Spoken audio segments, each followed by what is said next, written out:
Welcome back to the channel, guys, and we got another iRacing video coming in. So we wanted to try something different than the MX-5s. We felt like we were getting a little bit of the hang of it. They were a challenge in some sense and a lot of fun to drive, but we wanted to get into something a little bit more powerful and a little bit different. So we are racing the BMW M2, and it is a wily car. You have to be very careful with the throttle inputs and very delicate with modulating the throttle is what I was finding. But a lot of fun to drive, and we did a circuit called Tsukuba. I'm not familiar with it. It's not in any sim that I've ever driven, so it should be a good time. Try to learn a new course in a fun car, and it's an interesting race nonetheless. So this is going to be a quick and short one, but if you liked the video, please give it a thumbs up and subscribe to the channel. Thank you very much for tuning in, and let's get right to the action. Alrighty guys, we are at the grid, and we are just waiting for those green lights. And we are off. So we started off in P6 through qualifying. So there's going to be a lot of chaos, and I don't know what this gentleman was thinking. Probably completely unaware that that guy was on his right, but just turned right into him, took himself out. We took the outside here. Now we moved up into P5 was what it looks like. What's weird, the iRacing standings sometimes don't update right away. But as you can see, I downloaded iOverlay so you can see the track, see everybody's iRating and standings. It's just a much better interface than the game has. iRacing, you need to get with the program on that.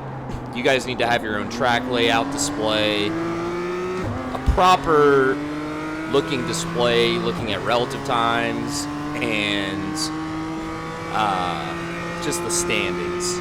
Get with the program iRacing. You guys definitely get a lot of revenue through your player base. But anyways, this is the final corner. It's a long sweeping right-hander.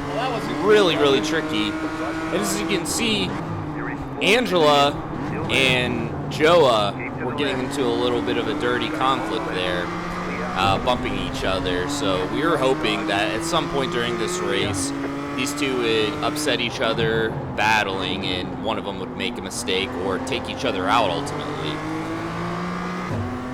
But right now, we're just going to be falling behind, keeping and maintaining the pace with the podium positions.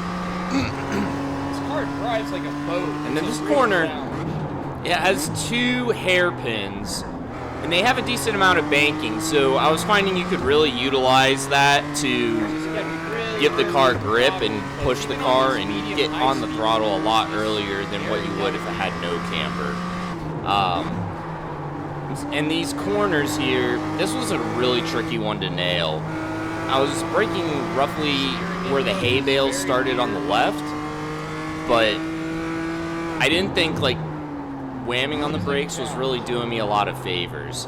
But in this first corner, I would go up to like 90% and then do a long trail off and do a late apex and getting on the throttle, and that seemed to work. As you can see, I'm not really necessarily hitting the apex directly. I just kind of let it ride up a little bit and take advantage of the curbing, and I'm able to get a little bit more speed. Now this section of track here is really tricky, and this is where the BMW struggled. As you can see, I was slowly losing it on that mid-speed corners as I was trying to gain. And sometimes you have to feather your throttle a little bit to ensure you don't lose your traction. It's a really tricky car to drive, just in the sense of throttle application and going through high-speed corners specifically. You really got to be careful, and I think this is a great way to learn how to be delicate with your modulations with the pedals. So as you can see, we're maintaining the pace. We're right behind them, and luckily we're able to just get the benefits of the slipstream through the whole entire race. Now, a lot of these straightaways aren't very long to have an extremely drastic slipstream effect, but you're always going to take advantage of it no matter how small of an advantage it can give you, because, I mean, racing, it can come down to thousandths, hundredths, tenths of a second. But they're slowly pulling away from us here, and Joa had a moment there where he almost lost it. That is, it's not unlikely for this to happen in these cars. They are a little bit squirrely. It drives like a boat, honestly. But that's kind of what happens when you get a car that has a decent amount of power, but not a lot of aero. I mean, if you look at the rear wing on these cars, it's not doing a whole lot. But I think that's the whole idea, I would imagine, when these cars were designed, was to set it up more for a challenge, make it more of a driver's car, and to test one's skill.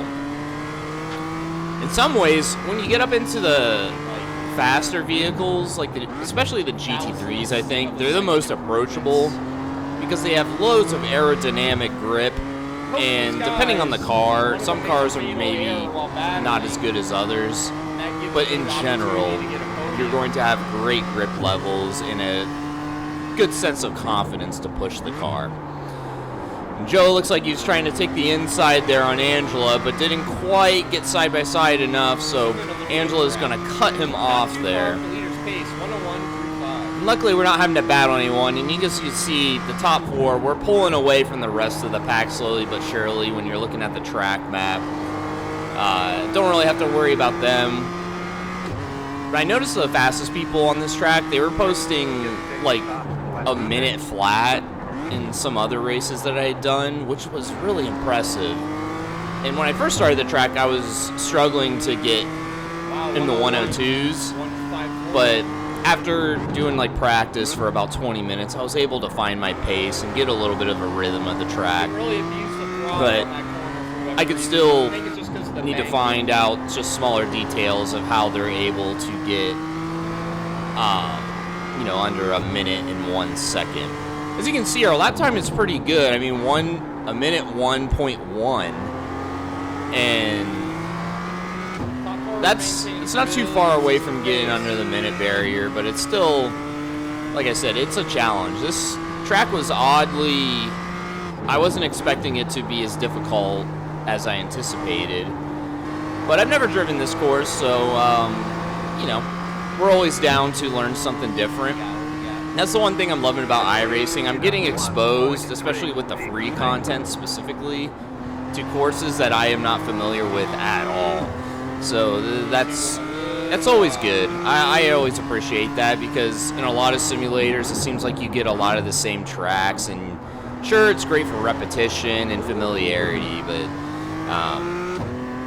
eventually it gets old. So we're still battling, and it looks like Angela is starting to make some mistakes, and now Joe is right there, so he's going to make a move, bumps into Angela. Angela is not okay with that move, so tries to bump him, but Angela ultimately gets more speed, but now they're side by side going into the final corner, and they're pushing each other wide. Oh, this could end really disastrous. And Angela's not going to get the speed, but luckily she slows down in a pretty good spot there.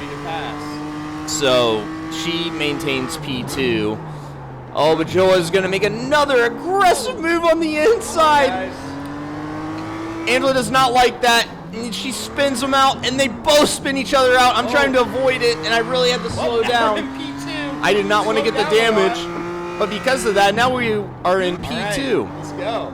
And that was pretty exciting for us. But now the rest of the grid was able to catch up, so I had to ensure that I had relatively consistent pace. And that might sound simple when I say this, but once again, this car is just pretty wild, and you got to be careful with your throttle application, especially on certain corners. And now there's no way we're going to be catching up to P1 at this point. It's just, he's really far up the grid, and we only have, basically by the time we get to the grid line, 3.5 minutes left in this race, which is going to be, 4 laps once it comes down to it, once it's all said and done. So there's just no way we're going to be able to catch up. So we're going to move ahead here to the final lap, and just see what type of a pace we can get. Do a little run through on the track here. So I'm braking right before there's the chain link fence, and I do a long trail brake and then try to get on the throttle as soon as I can, and then come to the right here. I brake right at the curbing there, at the corner, I don't quite keep it super tight. I utilize the curbing to gain more speed. Dab on the brake just a little bit, pitch it in, hit that apex, come out wide, and then try to keep it as tight as I can.